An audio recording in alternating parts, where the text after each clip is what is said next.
Thank you, Mr. Chair. Yesterday in the House of Commons, one of our parliamentary colleagues called on the Minister of Immigration to answer a question about an intervention he made on behalf of a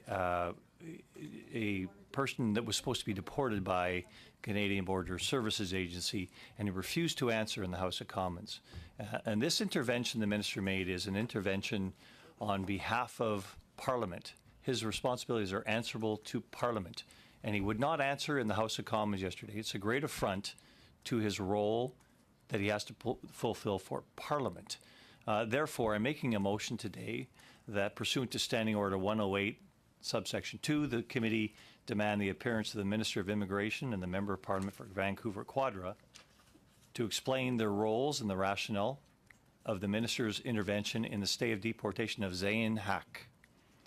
Media reports that this foreign activist, who is admitted to receiving $170,000 from a foreign entity for his illegal activities, had faced deportation due to violations of his study permit, has been arrested at least 10 times, and has been previously convicted of mischief charges.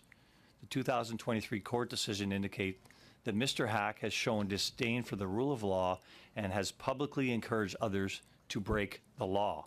Court documents indicate that Mr. Haq helped organize a road closure that interfered with emergency vehicles trying to access St. Paul's Hospital. And there's further on this, Mr. Chair, that I want to go into as far as the severity of what Mr. Haq has breached the law. He knowingly and deliberately broke the law, and he did so fully aware of the consequences and the impact that his actions would have on innocent parties. This is the judgment against him by a court of law in Canada and subsequently upheld by a court of appeal. The rule of law must be obeyed unless legal jurisdiction permits otherwise.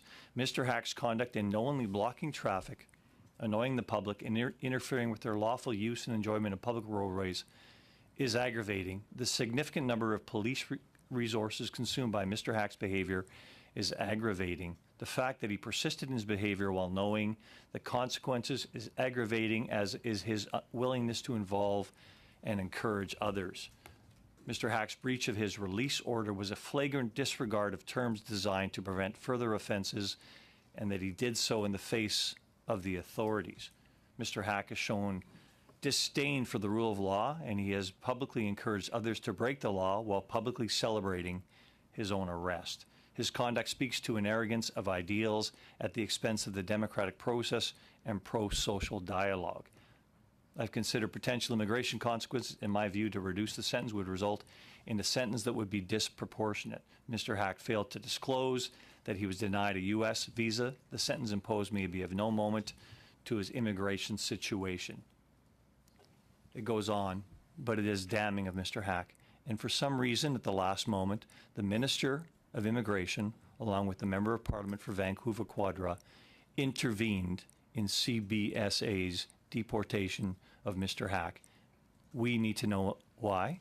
Parliament needs to know why. There is a process here that has to be followed, and there needs to be some rationale for intervening in a deportation order such as this. So that is the motion, Mr. Chair, and I put it on the floor for my colleagues to consider.